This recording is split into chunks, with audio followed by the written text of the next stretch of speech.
జై శ్రీరామ్. 2022 నుంచి 2025 ఆగస్టు వరకు మొత్తం 18 ప్రెడిక్షన్స్ అనేవి ప్రూవ్ అయ్యాయి. ఇవన్నీ కింద డిస్క్రిప్షన్లో ఇవ్వడం జరుగుతోంది.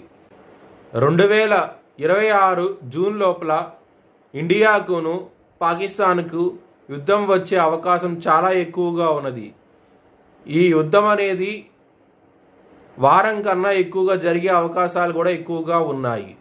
వృశ్చిక రాశికి అధిపతి కుజుడు. వృశ్చిక రాశిలో అనురాధం 4 పాదాలు, జ్యేష్ఠ 4 పాదాలు, విశాఖ 4వ పాదం ఉంటుంది. ఈ నక్షత్రం వాళ్ళందరికీ నేను చెప్పే మాస ఫలితాలు వర్తిస్తాయి. ఈ మాసంలో మీకు ఫ్యామిలీ పరంగా మాత్రం ఎక్సలెంట్ డెవలప్మెంట్స్ అంటూ ఉంటాయి. మీకు చాలా చాలా మంచిగా ఉండబోతోంది ఈ మాసం అనేది. మనీ పరంగా మాత్రం 15వ తారీఖు తర్వాత నుంచి మాత్రం ఇష్యూస్ ఉంటాయి. జాగ్రత్త తీసుకోండి.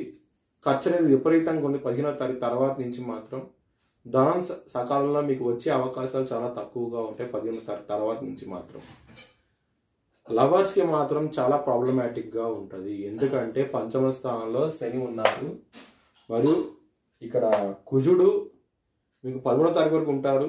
కుజుడు శని బద్ధశత్రువులు, మరి సూర్యుడు రాబోతున్నారు కాబట్టి మీకు కన్యా రాశిలోకి ఇద్దరు బద్ధశత్రువులు శని సూర్యుడు. దీని మూలంగా లవర్స్కి అంత అనుకూలంగా లేదు ఈ మాసం అనేది. శత్రువులు అధికంగా ఉంటారు. ఈ మాసంలో మాత్రం చాలా జాగ్రత్తగా ఉండండి. ఇబ్బంది పడే అవకాశం ఉంటుంది. యుద్ధ వాతావరణం అంటూ ఉంటుంది. ఒకళ్ళు కాదు, 2-3 శత్రువులు ఉంటారు. దాని మూలంగా మీరు నిద్రలేని రాత్రులు గడుపుతారు. చాలా జాగ్రత్తగా ఉండండి శత్రువులతో మాత్రం. కాళ్ళ భైరవ అష్టకం చదువుకోండి, మంచి ఫలితాలు అంటూ ఉంటాయి. హెల్త్ పరంగా మాత్రం చాలా ఎక్సలెంట్ డెవలప్మెంట్స్ ఉంటాయి. ఎటువంటి ప్రాబ్లమ్స్ అంటూ ఉండవు. కొంచెం స్లైట్గా బీపీ వచ్చే అవకాశం ఉంటుంది తప్ప ఎటువంటి ప్రాబ్లమ్స్ ఉండవు. మీకు మ్యారేజ్ పరంగా చాలా ప్రాబ్లమ్స్ ఉంటాయి.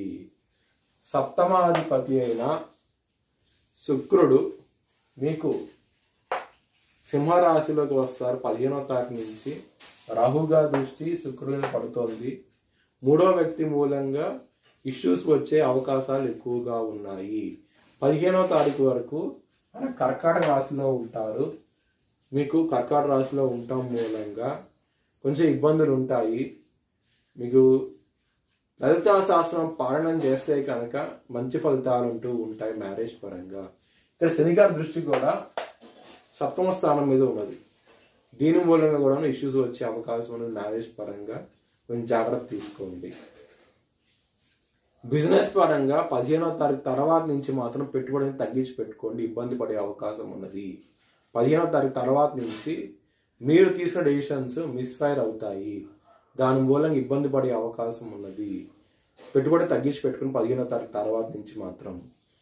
కెరియర్ పరంగా మాత్రం ఎక్సలెంట్ డెవలప్మెంట్స్ అంటూ ఉంటాయి. 10వ స్థానంలో సూర్యుడు బుధుడు ఉంటారు. బుధాదిత్య యోగం ఉంటుంది. మీకు 10వ స్థానంలో మంచి ఫలితాలు అంటూ ఉంటాయి. శుక్రుడు రాబోతున్నారు. రాహు గారి దృష్టి 10వ స్థానం మీద పడుతుంది. మంచి ఫలితాలు అంటూ ఉంటాయి. కెరియర్ పరంగా ఎక్సలెంట్ డెవలప్మెంట్స్ అంటూ ఉంటాయి. జాబ్ చేంజ్ అవ్వాలనుకుంటే మంచి ఫలితాలు అంటూ ఉంటాయి. మీ భవిష్యత్ వివరాల కోసమై HLN జ్యోతిష్యాలను సంప్రదించండి. Please like, share and subscribe my channel.